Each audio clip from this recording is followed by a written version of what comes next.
Hey, what's happening, y'all? It's your boy Rico from Street Scores, and I apologize. I was not able to come out with my breakdown for training camp day 12 for the Washington Commanders, but today I'm combining day 12 with day 13. I ended up really busy yesterday, and then it was like 2 a.m. and I was like, man, I might just go ahead and combine them two tomorrow. So today I'm coming to y'all with a full breakdown of what happened in practice yesterday as in August 8th for day 12, and then also today, August 9th, as in Wednesday, day 13. And of course, y'all know Rico Street Scores will go on position group by position group. I'm going to give y'all any background information, injury updates. We'll talk about some coaching stuff if we need to. And then we'll start with the position group, starting with the quarterback, running back, wide receiver, all the way down to the defensive backs, and even some special teams updates if we have them. Today, we don't have anything notable special teams, just to go ahead and give y'all the heads up there. And then we have a lot of notable information after we do the position group breakdowns. Like Sam Howell will start against the Browns. Are the Browns going to start their starters? All kinds of stuff. And so, of course, we also got to talk about the whole Ron Rivera, Eric Bieniemy thing. I'm not going to spend too much time on it. I just want to put my thoughts out there and basically speak on how Rivera tried to recover that situation and things like that. So we'll cover that briefly at the end of the video, but the majority of this video is going to be to break down what happened in practice the past couple of days. Who was good, who was bad, talking about every position group, all of that type of stuff. So before we dive into all of that, make sure you subscribe to the channel, hit the bell next to the subscription button so you get notification each and every time I release an informative and opinionated video just like this one. Make sure you stiff arm the like button and stiff arm that subscription button and the bell next to it. Of course, stay tuned for all the daily training camp updates and things like that, even though I fell off yesterday kind of, but at least I got the clips out there.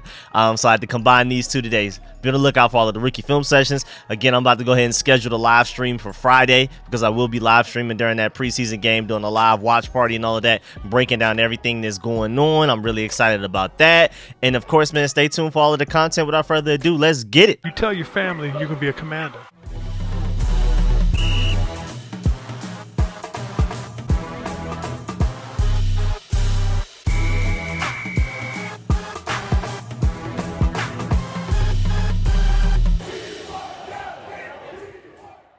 All right, so first of all, day 13 was significant. Today was Kids Day, which is really interesting. That's pretty cool that they still do that. And yesterday was Washington Salute Military Appreciation Day. So we had Military Appreciation Day on Tuesday, and then today, Wednesday, we had Kids Day. Those are both really cool. Also, in general, starters are not expected to play a lot in the first preseason game, just league-wide, but it looks like the Commanders will probably play theirs just off of the fact that Sam Howell will start, so I'm assuming some of the starting offensive players will be out there with them. I'm just assuming. I don't think we would throw Sam Howell out there and then just throw him out there with all of the backups and see what happens. That would pretty much ruin the whole purpose of it, of him gaining chemistry with the starting receivers, starting offensive linemen, play call, and all of that type of stuff. But Jack Del Rio spoke on the fact that maybe the defense will not play much of their starters. We may play a lot of our offensive starters because they have some catching up to do, but our defense probably won't. We'll see, though. It's going to be really interesting. Also, today, as in August 9th, day 13th, Maryland Governor Wes Moore made his pitch for why the new stadium should stay in PG County. He's talked to Josh Harris and all of those guys.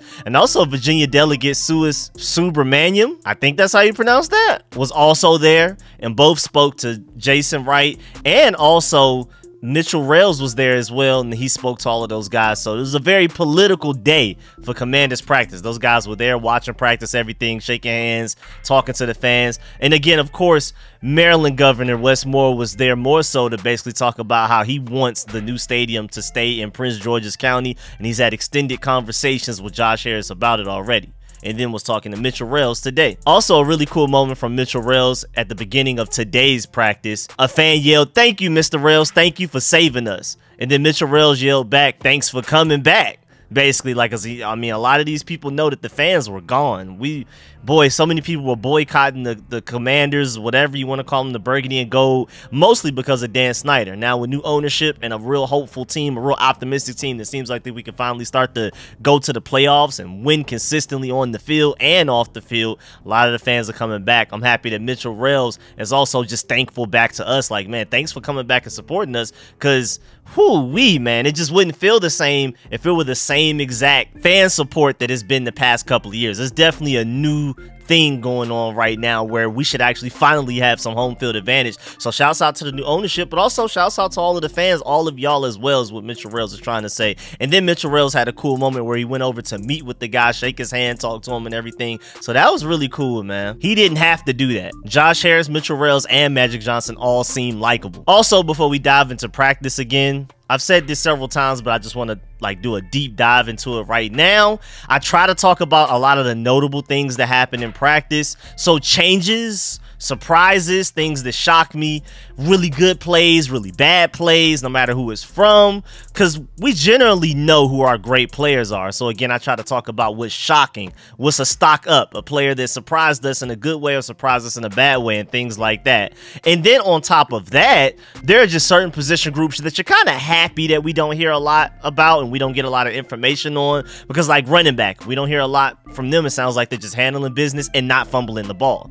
Corners, if you're not hearing their names often, they're not getting cooked and not getting mossed, and that goes for the same as in game. You don't want to hear a cornerback's name called in actual regular season and postseason games unless they're getting an interception. And then linebacker, same thing. They're doing the right things, nothing flashy, but they're doing what they need to do and just getting the business. So there are certain position groups just by nature that we're not going to receive a lot of information out of. If I were able to go to the practices, maybe I could be a little bit more detailed, but from everything that I'm hearing and seeing and all of that type of stuff, just certain position groups aren't going to have as much information as others. Like obviously quarterback is going to be big, offensive line is going to be big just because we have so many new pieces on it, and then defensive line, with this being as dominant as it is, even though I try not to, you know, say the same things over and over again, like, oh man, Montez Sweat, Jonathan Allen, Deron Payne, Chase Young had dominant days. Try not to repeat myself too much, but then there's just certain days like today when we get to Montez Sweat, or yesterday more specifically, boy, that man was so dominant yesterday in practice. So we gotta talk about that. So it's a weird combination of what's important, what's new, all of that type of stuff. So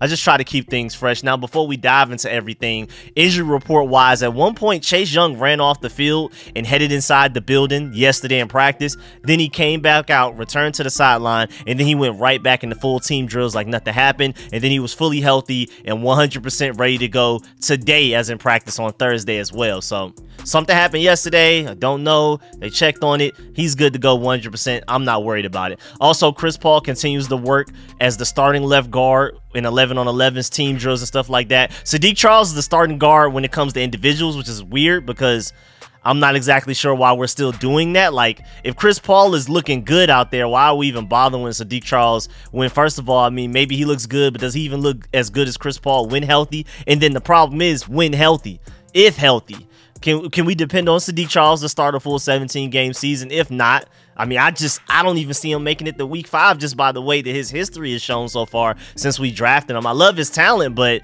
if Chris Paul's gonna end up starting by like week 5 or something, you might as well go and start him week 1 so that chemistry keeps developing. You're already working on that during training camp, preseason, all that type of stuff. So it's really interesting though that they have Sadiq Charles with the ones and individuals, because does that mean that he's still technically the starter but just simply not healthy enough to go with the ones when we do team drills? Does that mean in this preseason game against the Browns, if we go out there with the starting offensive line, Sadiq Charles, if healthy enough, will be a starting left guard? I hope it's Chris Paul. I'm ready to just turn the page and go ahead and move on to Chris Paul. Also, offensive lineman Travell Wharton had a back injury and wasn't at practice yesterday, and I didn't hear an update about that today, so I'm assuming he's probably still hurt. But this is like a severe depth guy that more than likely won't make the 53-man roster, so that's probably why a lot of people aren't really discussing it. And then coaching-wise, in offense versus defense, you know, I typically stop to talk about that for a little bit, but nothing really noteworthy today. I mean, we'll talk about coaching stuff when we get to the whole Ron Rivera and Eric Bieniemy situation and stuff like that at the end of the video, but besides that, nothing really noteworthy.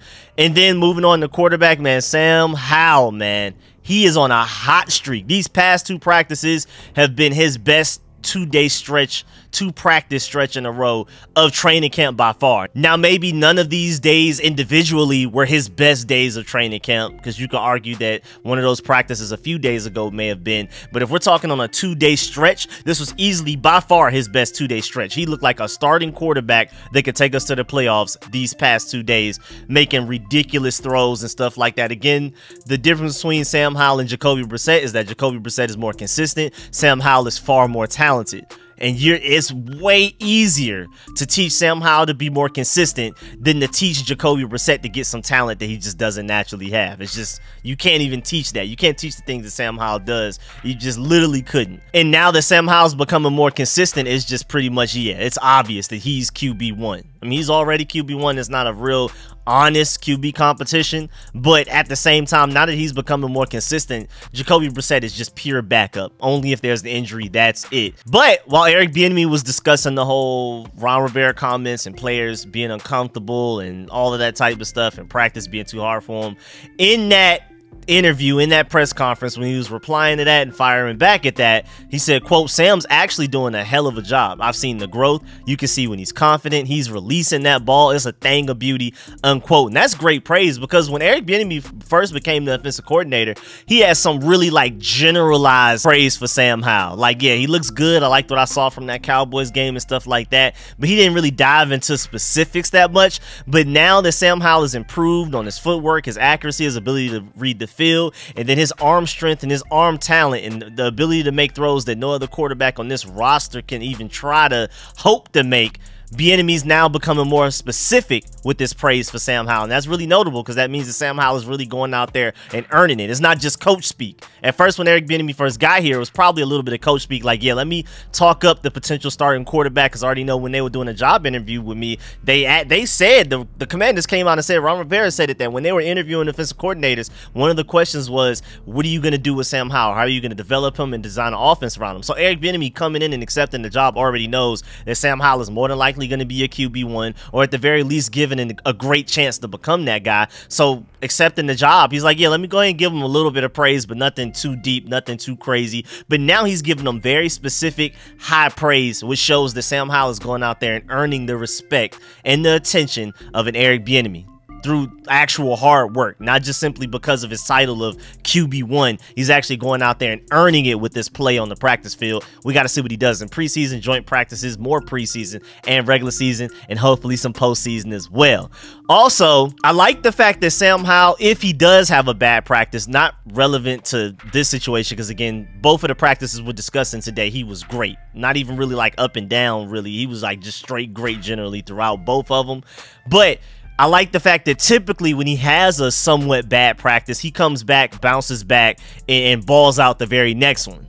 And I think that's really noteworthy. Again, that doesn't really have much to do with today's practice or yesterday's, because those 2 days were really good in a row. But just in general, the fact that that guy is out here, like, if he has a bad practice, an up and down day, I don't think he's had like a completely bad practice, but it's also hard to say that he's ever had a completely good practice as well. It's kind of like up and down every now and then, but when relatively what a disappointing practice for him would be, the next practice he's going to be way better. And I love the fact that he has that in him. That's big time. You can't teach that. That's an intangible that you just hope your quarterback has, and luckily Sam Howell has that. But on top of that, many of his traits that Coach Rivera and Bieniemy have praised, like his ball placement and ability to self-correct his errors, have been on display. And a lot of that self-correcting his own errors is why he's not having back-to-back bad days. His command of the huddle has also been impressive, and his teammates have complimented his leadership running the unit. So the coaches, the players, everybody's taking notice in how effective Sam Howell has been as a quarterback, as a leader, as a guy that can throw the ball, man. He's been balling out these past 2 days. I'm so happy. Also, Howell and the offense continued their progress from Sunday and balled out in practice Tuesday, and today is in Wednesday. I mean, 11 on 11s. At one point yesterday in practice, they ran 5 runs and 3 passes, and he completed all of those passes. One of them was like a really good dot to Terry McLaurin, where only Terry McLaurin could get it, even though Christian Holmes had great coverage on the play. Also, what's really noteworthy is that this offensive line still has a lot of catching up to do to even be evenly matched with this defensive line, which may never happen, because this offensive line, you know, best case scenario could actually be pretty good, but even pretty good isn't good enough to stop the NFL's best defensive line that we currently have, I believe.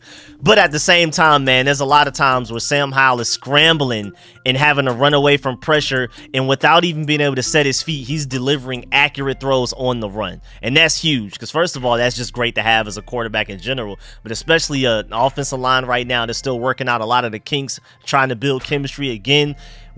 Charles Leno at left tackle is the only thing that's the same from last year. Again, Samuel Cosmi moved from right tackle to right guard, and then everybody else is new. And so it's like, boy, this offensive line is going to need some time. And Sam Howell being able to create on the run, off schedule and stuff like that is going to be big time. And the fact that he's able to throw accurate passes while on the run and not having to set his feet to where like a potential edge rusher chasing him from behind can strip sack him, that's going to be big time, man. I'm telling you, a lot of little things that Sam Howell does right, that Eric Bieniemy does right, that a lot of our players on this entire team, offense and defense, do right, are going to end up producing big result for us and having big effects on whether we win games or not, bro. It's a lot of little things like that. The difference in an 8-yard first down or a strip sack from behind, just because Sam Howell's able to throw the ball on the run, like without having to really slow down, set his feet and all of that. I'm telling you, man, Sam Howell looks like he's going to be the real deal. But even when the defensive line forces him to make a pass from the pocket, he's very accurate with that as well, because some quarterbacks are better throwing the ball on the run than they are standing in the pocket and doing it, especially a lot of the mobile ones. Then, of course, generally, a lot of quarterbacks just feel better at being stationary and throwing an accurate pass from a clean pocket rather than doing it on the run. Sam Howell is excelling at both, it looks like. I mean, he's even throwing touchdowns from inside the pocket, accurate dimes deep down the field. And I know a lot of people were worried about the fact that he's 6 foot, he's behind these 6'5" or even taller offensive linemen and defensive linemen, and it doesn't seem to bother him at all. And that's one thing, even though I wasn't the biggest Sam Howell fan coming out of college, one thing I did acknowledge is that he has that Drew Brees trait, that even though he's short, he doesn't have that problem of seeing the field. It's like he can see the field like a 6'6" quarterback, just like Drew Brees could. I'm not comparing him to Drew Brees, but he has that trait like Drew Brees, because Russell Wilson loved him. Even when he was at his best, he rarely threw it over the middle of the field because he couldn't see over offensive linemen. That's just not his thing. He had arguably the best deep ball in the NFL when he was in his prime, but boy, throwing the ball in the middle of the field, it just wasn't a thing for him because he was too short. He couldn't see over him. Kyler Murray, the same thing, but Sam Howell does not have that problem, and I'm very optimistic about that. I'm just trying to present to y'all all of the different traits that Sam Howell has, that if he can put it all together, he can actually be a really good quarterback for us, and soon. Not like in a year or 2, 3 years down the line, by the time the rookie contract ends. I think he can ball out this year. I'm not going to lie. And a lot of it is due to Eric Bieniemy and how much I trust him as well, but I think Sam Howell has a lot of unique traits that a lot of quarterbacks don't have that are considered better than him right now, so I can't wait for him to go out there and prove all of those people wrong. But man, Sam Howell wasn't playing today, man. He had some great plays today, yesterday, again, back-to-back days. His hottest streak of a 2-day practice in a row situation so far in training camp. So right now he's on his hottest streak. I hope he continues that momentum into tomorrow and carries that into the preseason game. I'm really, really excited about that. I mean, he's out here slinging the ball to whoever, whether it's Jahan Dotson, Cole Turner. If you're a big contested catch guy that's a little slower, or if you're a faster, shiftier route running smaller guy, I mean, it doesn't matter. It seems like he's already gaining chemistry with everybody. I'm really excited about that. Then the running back room, I mean, the only thing really notable, because Brian Robinson and Antonio Gibson are always going to handle business. Again, the fact that we're not hearing anything from that room lets you know that those guys are pretty much doing what you expect them to do, and we expect them to be great, so that's what they're doing. No fumbles, no nothing to really worry about. Remember, Antonio Gibson had a really weird fumble problem last year, and that doesn't exist this year. Again, that's why I said in the intro, sometimes it's just better not to hear about certain position groups like the running back, because if you're usually hearing about them, that means they're doing something really good or really bad. We've already seen some really good. I'm good, man. Put them on ice if anything, and then there's also the chance that the really bad can happen, like Antonio Gibson's fumble problem last year, so I'm glad we're not hearing much from there. But one really notable thing from the running back group that's interesting is that Chris Rodriguez is finally starting to turn some heads, and he caught Randy Jordan's eye after one run that came up with not even a lot of yards. It was a pretty good game, but not a ridiculous game, but it was like he earned it. It was vision. It was a lot of like nuanced stuff to where he looked like a seasoned vet when he did it. And Jordan praised Rodriguez by saying the run was, quote, big time, unquote. I mean, again, some of your best runs may not even be the ones to go for 50, 60-yard touchdowns. Sometimes turning a 2-yard gain into a 7-yard gain because you're just that good of a running back is even more valuable than anything else you can do, especially if you can do it consistently. Now, moving on to the receiver group, Howell and Dotson, I've been hearing, have developed a ridiculous chemistry together. Like, it's growing. Remember, Logan Thomas was his favorite target, mandatory minicamps and voluntary OTAs, but now it seems like it's starting to become a little bit more even to where he loves throwing to Terry McLaurin, he loves throwing to Jahan Dotson, he loves throwing to Logan Thomas still. Cole Turner starting to catch a few things like we're going to talk about later, because Cole Turner has been showing out lately. He's starting to look like what he looked like last year in camp, where he was looking like one of the best players on the team again. But most importantly, Sam Howell is connecting with everybody right now. It doesn't matter, but at the same time, while I'm talking about it in the receiver section, because a lot of us, even a lot of national media members that have no connections to the Commanders at all, are all banking on Jahan Dotson being a breakout player this upcoming season. Everywhere you look, NFL.com articles, Pro Football Focus rankings and articles and things like that, everybody just feels like Jahan Dotson is like the one that's next up to really like make a name for himself in the NFL, especially at the receiver spot. And if him and Sam Howell are developing a strong chemistry already, and we haven't even gotten to the first preseason game, hey, man, I believe in Jahan Dotson having a ridiculous year and putting everybody on notice, man. I'm telling you. And then also Terry McLaurin doing Terry McLaurin things. I mean, explosive play after explosive play. Terry McLaurin, he was already a deep threat. We knew he had the talent for it, but now that he has the quarterback that can actually utilize that talent and take advantage of the fact that Terry McLaurin is a great deep threat, he's become a consistent deep threat in practices. It feels like it's like the third or fourth practice in a row where Terry McLaurin's catching a bomb deep down the field. He did it both yesterday and today. It just keeps happening. And even Derek Forrest, I love him in coverage, but Terry McLaurin beat him for a deep bomb from Sam Howell. And then there was one time where, boy, I mean, if you want to see the clip, it's right here, but Emmanuel Forbes had pretty good coverage, but this was just a really veteran route from Terry McLaurin, bro. Like the way that he broke the route to get a little bit of separation at the perfect time. It was all time. And if the timing wasn't there, if Sam Howell didn't release it when he did, if McLaurin didn't run the route the way that he did and when he did it, the place that he did it and all of that type of stuff, this may not have been completed. It's just Terry McLaurin showing a rookie how it's done at the NFL level. Welcome to the NFL type of play. Here's a clip right here.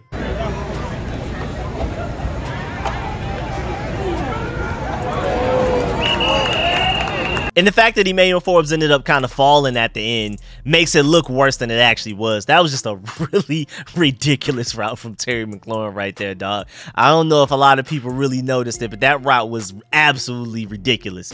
And then also Dyami Brown, don't forget about him. He's still making plays out there. Do not forget about him, because he made a crazy play at some point today where Howell was targeting another receiver, and then he got tipped by somebody, and Dyami Brown went and got the ball. Wasn't targeted at him, wasn't thrown towards him at all. He just went and found the ball and made the play. Great concentration. Dyami Brown doesn't go a day without making some type of an impressive play. And also, speaking of not forgetting receivers, don't forget Curtis Samuel now too. We've been using them in Wildcat. They ran a Wildcat play yesterday with them. A couple of practices ago, we did like a Chiefs play where like Sam Howell did like a little shovel pass right behind the offensive line for Curtis Samuel. All kinds of stuff, man. Like Curtis Samuel is going to be heavily involved in this offense. I'm gonna go ahead and let you know that now. Him and Antonio Gibson are going to be these secret weapons that defenses will not know how to game plan for. It's impossible to stop everybody.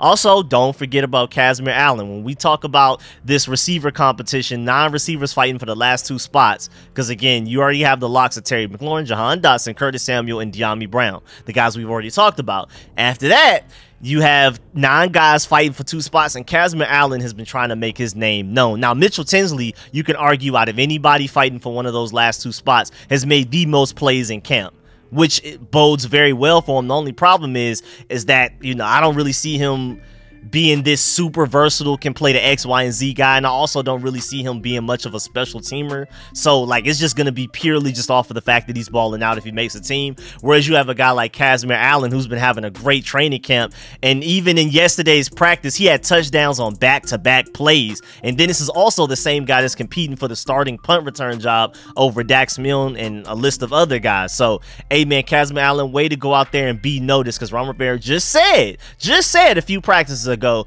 as far as undrafted free agents go, it's about consistency. First, you got to make that big splash play to catch our eye, and then you got to keep making plays for us to be like, okay, let's really consider this undrafted free agent for the 53-man roster with a straight face type of situation. So Casimir Allen is checking a lot of the boxes right now. We'll see how that goes. And then also Marcus Kemp is out here making ridiculous catches. You got to remember, this guy is one of the only receivers we have on roster that's taller than like 6'1". Marcus Kemp is like 6'6". You have Bryson Tremaine is like 6'4". 6'5". So Marcus Kemp and Bryson Tremaine are your best bets at replacing like a Cam Sims. And Marcus Kemp, even though I see him as basically like a strong special teams blocker guy, that way better than I feel like anybody else is on this team, unless there's some guy I just don't know about, but he's elite at special teams blocking. But if he can contribute in the actual like receiver game, like being a wide receiver on offense, that's going to be huge and big time for his chances of making this roster. If you can be a big target, because as of right now, our only big targets that I know for a fact of making this roster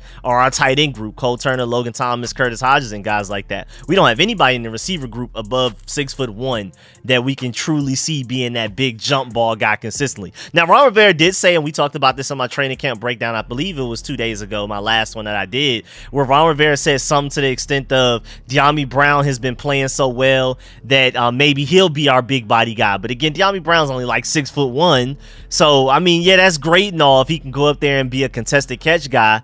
I guess you can kind of be like a DeAndre Hopkins, I guess, but I would still prefer somebody with some 6'5", 6'6" body type to be one of our jump ball guys, at least one of them. Maybe not if he's just the only one. You can also have Dyami Brown as a jump ball guy, but he's supposed to be a deep threat as well. So I don't know. It's a really interesting situation.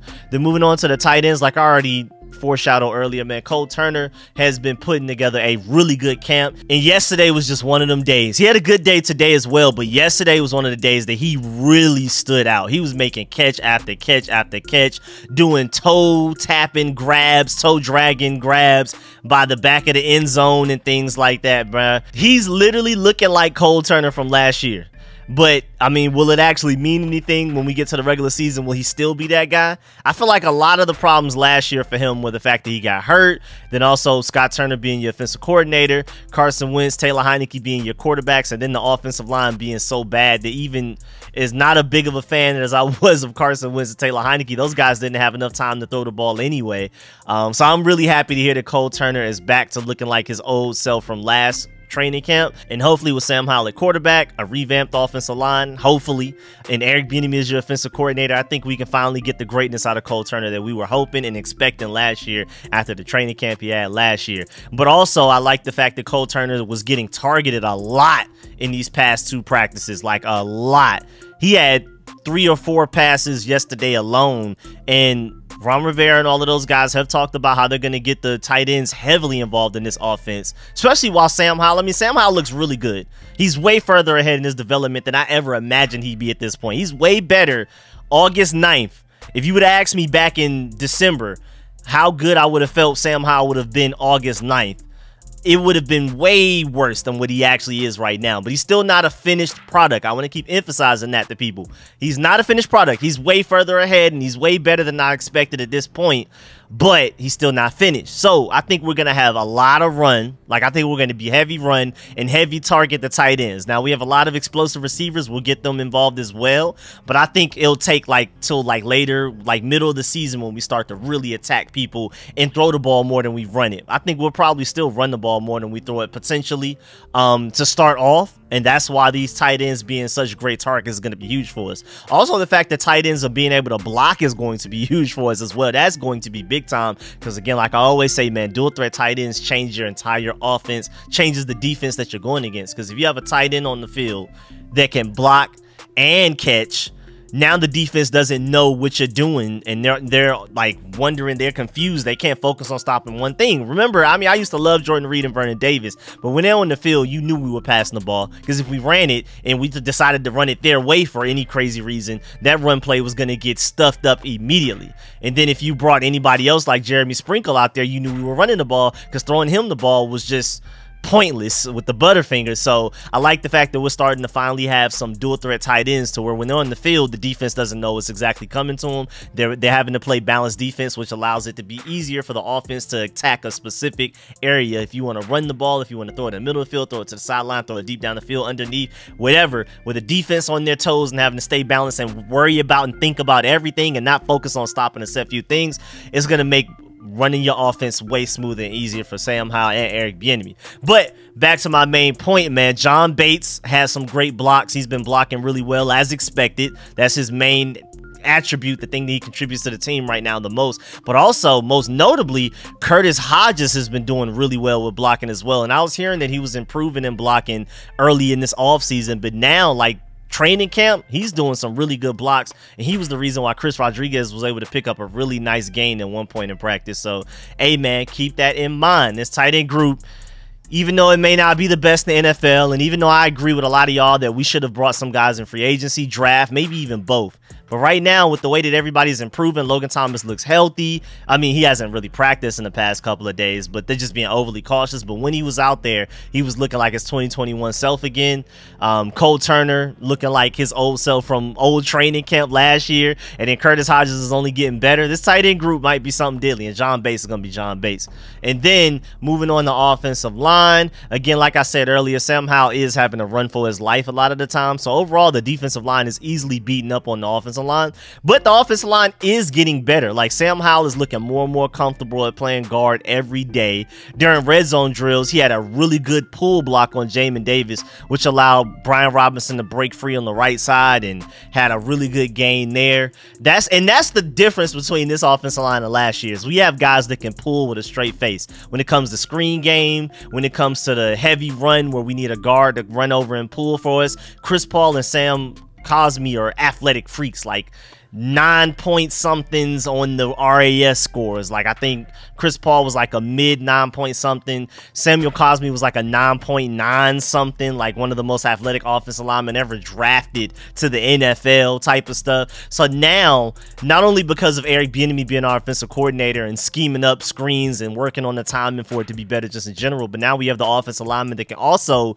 like actually effectively block on these screens better as well. So this is going to be really fun. Samuel Cosmi is a really notable person that we need to improve, because I feel like he has all pro guard potential, and the fact that he's already becoming more and more comfortable with playing guard already, and it's only August 9th, that's big time. Also, speaking of Cosmi, him and Andrew Wiley are starting to build some chemistry, and that's big, man. I'm telling you. You can argue whether or not our offensive line is talented enough, but at the end of the day, chemistry probably matters the most, and we need chemistry on this offensive line. That's why I'm saying, like, go ahead and just leave Chris Paul in there as just starting left guard. He looked really good last year in that game against the Cowboys, and how do you expect Sadiq Charles to stay healthy enough for it to even matter? You might as well just go ahead and stick with Chris Paul right now because he's looking good. But on top of all of that, Samuel Cosmi and Andrew Wiley are starting to build chemistry together, and when they're doing pass protection stuff, they're able to pass off blitzes and twists and all of that type of stuff like they've been working side by side for years. That's huge. That is like really big and really impressive. I'm very happy about that. And then also, before we leave offensive line, Ricky Strongberg was starting at center today at one point during some 7-on-7s. I don't believe he was starting at center the majority of the time, definitely not all of the time. I doubt it. But at one point, Ricky Strongberg was starting to center with Sam Howell throwing the ball, like at quarterback, with the ones against the ones. But again, it was 7-on-7s, not 11-on-11s. But that's really notable. Very, very notable. And then moving on to the defensive side of the ball, starting with the defensive line, of course, Montez Sweat and Chase Young dominating. Speaking of chemistry, again, they're executing twists like at an unfair rate right now. It's really, really unfair. Like, Charles Leno and Chris Paul have looked better than I expected so far in training camp, but they can't block Montez Sweat and Jonathan Allen. That's why they were getting beat up by him all day today in practice. Also, Jonathan Allen has been just as dominant as we expected, but if you want one notable play, during red zone drills at one point while working against Chris Paul, he beat Chris Paul to the inside, which allowed him to crash the pocket and pick up a sack. So Chris Paul, you still got to be better, and you know, just because you're going against Jonathan Allen, there's no excuse, but man, Jonathan Allen going to do Jonathan Allen things. And then Montez Sweat was great today, day 13, August 9th, but boy, yesterday, day 12, August 8th, dominant, bro. Arguably the best player on the field all day. I mean, it just didn't matter, bro. He was out of control yesterday, man. He was looking like a double-digit sack and a double-digit tackle for loss version of himself. There was one notable play where he just immediately blew up a run play to Derek Gore. It was one of the clips I uploaded in my training camp practice clips yesterday, man. It was ridiculous. So if they were throwing the ball, Montez Sweat was destroying the play. If they were running the ball, Montez Sweat was destroying the play. It didn't matter. Montez Sweat was just in Super Saiyan mode yesterday. He was in Gear 5 Luffy mode Bowl yesterday for some crazy reason. And then also moving on, Chase Young said that he's finally starting to feel like himself again. He told the Associated Press, he said, quote, "I feel like myself, I feel good, and I'm running around and I'm feeling explosive again. They said we just bounce back. That's just what we do. That's my plan. And I guess y'all are going to have to see what happens," unquote. So Chase Young is very confident in the fact that not only is he back to being what he was his Defensive Rookie of the Year, but he's probably even better than that right now. And I'm really excited to see that. And then also moving on, Phidarian Mathis showing some pass rush skills, man. I'm telling you, Phidarian Mathis, we drafted him to be a run stuffer, a double team eater, but he's starting to show some pass rush moves. He's been showing a little something here and there every now and then in training camp. And even though he doesn't have like the best finesse, he had a ridiculous bull rush on Jared Jones-Smith at one point in practice and pretty much sacked the quarterback with Jared Jones-Smith. Like, Jared Jones-Smith pretty much sacked the quarterback himself because of Phidarian Mathis. And then also really interesting, John Ridgeway had a spin move yesterday in practice, which I'm amazed by because I literally only I see some clues that Phidarian Mathis could potentially become a better pass rusher and somewhat consistent at pass rushing, but John Ridgeway is like literally only a run stopper and a double team eater, nose tackle type of guy, not really a 3-tech, just a pure 0-tech, that's it. But now he's working on a spin move. Okay, John Ridgeway. Also, linebacker wise, nothing really noteworthy other than the fact that Cody Barton and Jamin Davis are still your starting linebackers until we figure out what happens with Jamin Davis. Also, David Mayo, I think the only real notable thing that's happened with the linebackers lately. Yesterday in practice, Jacoby Brissett outran David Mayo to the pylon he ran for a touchdown. Chase Young screamed, "Okay, Dante Culpepper." Montez Sweat said, "Check the GPS, brisket," because of course Chase Young and Montez Sweat call him brisket. They don't call him Brissett. That's just their way of trolling him and talking trash to him. But I just want people to notice that, okay, I know I make fun of David Mayo, and I know that I say he's a complete liability in coverage, and he's really slow. And if there isn't any more proof than the fact that Jacoby Brissett outran him to the end zone. Just to remind you, Jacoby Brissett runs a 4.94 40-yard dash, and he outran our linebacker, our middle linebacker. That's ridiculous, David Mayo. I love you against the run, but can I even say that at this point? You allowed Jacoby Brissett to run the ball.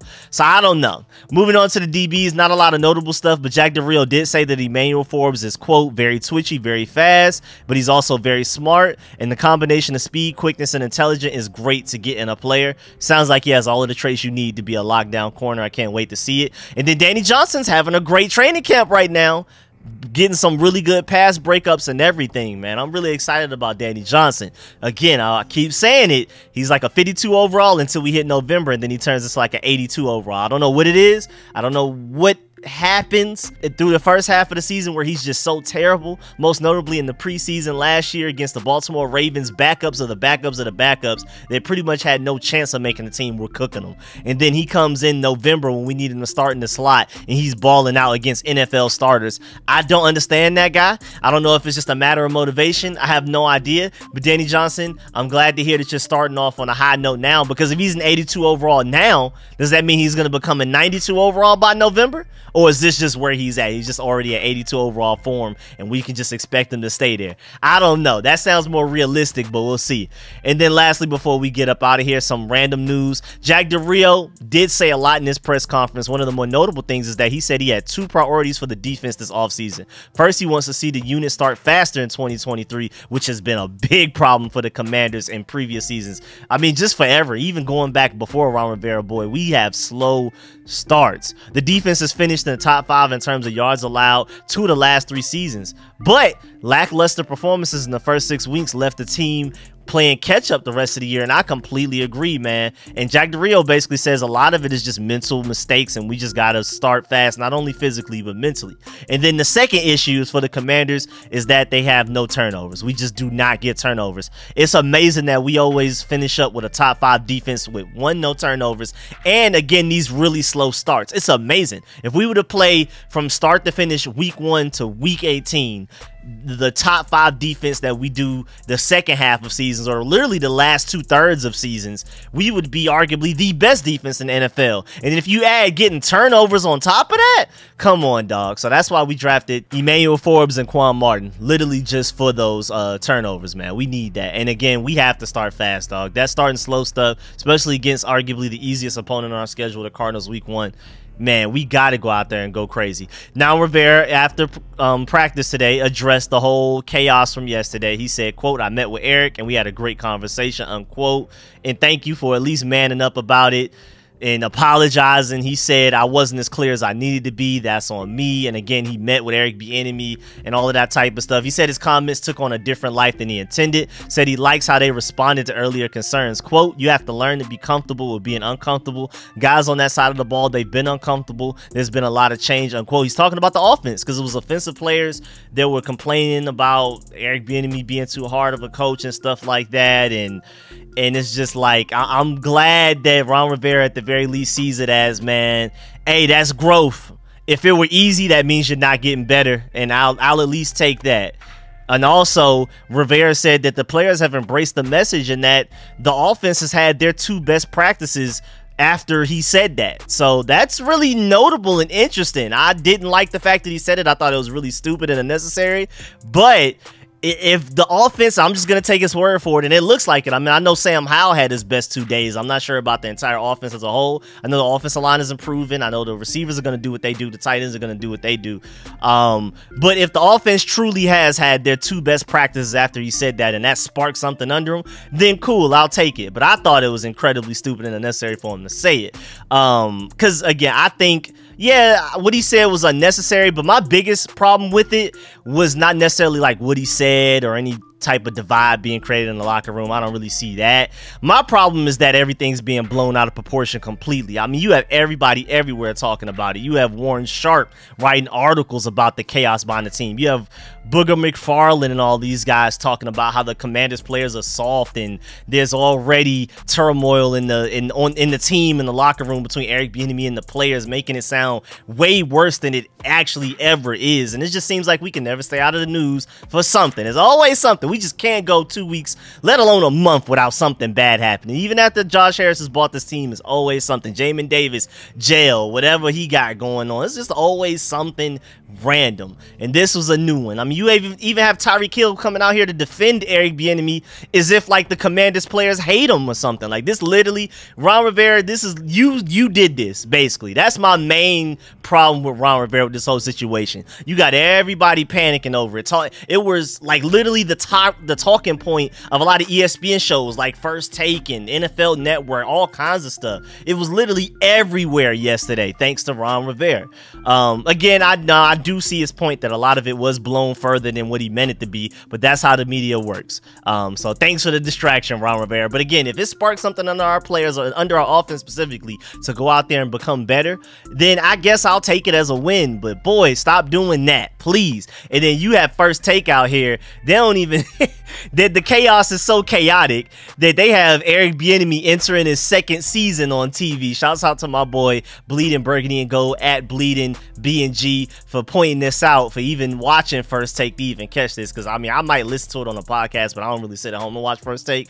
I have too much football to watch, especially between my Georgia Bulldogs and my Commanders, all these film sessions and stuff like that. So I don't really get a chance to like watch ESPN and stuff like that. I might listen to it while taking a nap or going to sleep. That's typically what I'm listening to. But I would have never have seen this. So shouts out to my boy there. And they have at the bottom, Bieniemy enters 2nd season as Commanders offensive coordinator. It's so much chaos, and this is just more disrespect because they don't do their homework on us. I mean, did they truly believe that? Did nobody notice that and say anything? Do they really feel like all of this chaos between Ron Rivera, Bieniemy, and the players is just so ridiculous that it feels like we're in our 2nd season already? I mean, I don't know what this means, but either way, it's funny. Also, before we get up out of here, Sam Howell will start Friday against the Browns. The team confirms. And most people will not play a lot of their starters this first preseason game just in general. But like I said, this offense needs to go out there as much as they can. We have a new offensive coordinator, a new quarterback, a majority of the offensive line, literally everybody except for the left tackle position. So I understand why we are doing it, but just to let you know, most teams won't. And then I thought the Browns may not, but then they said that they're going to play the majority of their starters. Kevin Stefanski said the majority of the starters will play. If healthy, they'll be in uniform. And of course, that includes Deshaun Watson. So if we go out there with our defensive starters, that's going to be some good competition going against Deshaun Watson and that Browns offense to see where they stack. Or even if we don't play our defensive starters, like Jack Del Rio said at the beginning of this video that I talked about it in this press conference, that he said we'll probably play more backups than starters. So that'll be a good chance for the backups to play against a starting Browns offense and for them to match up and see where they stand with them. So that's really interesting to see what our depth is looking like. And then also, before we get up out of here, I don't know if anybody else is keeping track, but it seems like Dak Prescott is throwing 3 interceptions minimum every practice. What is going on? He threw 2 to Trevon Diggs alone like yesterday. Then he threw 3 today, one of them being the Leighton Vander Esch. Am I tripping? Is there something I'm missing? I know Dak Prescott is overhyped, but golly, 3 interceptions of practice is ridiculous, dog. If Sam Howell was doing that, everybody would be on his neck and acting like he's the worst thing ever, screaming for Jacoby Brissett's name, screaming to trade for Trey Lance, all kinds of stuff. But Dak Prescott, it just seems like it's kind of going under the radar. I'm not seeing ESPN talk about it. I mean, again, I don't really watch that stuff that much, but in my podcast, I haven't heard any of them talk about it, like Nick Wright or anybody. I haven't heard anybody really talk about Dak Prescott out here already having like 30 interceptions within the first 2 weeks of training camp. I don't know what's going on over there, but I hope that carries into the regular season. I really do, man. Shouts out to Dak Prescott, because remember, he said a couple of weeks ago that he's not even going to throw 10 interceptions in his regular season. Well, how about throwing 20 interceptions before we're even 3 weeks all the way through training camp? I don't know what he got going on, but I just felt like that was noteworthy to bring up. But yeah, man, that's the end of this video. Please get in the comment section. Let me know how you feel about everything discussed in this video. Please leave a like on this video. Stiff arm that like button, stiff arm the subscription button, and stiff arm the bell next to that subscription button, man. I'd really appreciate it. Shouts out to all of my supporters, man. Shouts out to all of my sponsors, especially my Pro Bowl sponsors' names just on the screen right now. And let me know how you feel about everything I discussed in this video. Of course, Sam Howell and a lot of the offensive starters potentially starting against the Browns and maybe some of their starters. Do you feel like that's wise? Do you feel like that's necessary? How do you feel about every position group I discussed? How do you feel about this Eric Bieniemy, Ron Rivera situation? If you want to talk about that, I saved it to the end of the video. Didn't spend too much time on it because I don't really care about that much. I care about way more what's going on the field, X's and O's and stuff like that. Or if anything, if we're going to talk off the field, let's talk stadium. Let's talk about RFK. Let's talk about how they're going to upgrade FedEx Field for it to be a better experience for the fans. But little stuff like that, I'm not going to dive into it too much. That's why I don't really want to talk about Jamin Davis' whole jail situation too much, but I'm just trying to report on everything I know and give it to y'all. But yeah, man, anything I talked about in this video, Dak Prescott being terrible in training camp, do you think that's just who he is, or if he's just BSing around because it's training camp and it doesn't really matter? I don't know. Let me know how you feel about all of that, and I'm gonna catch y'all later. I'm out.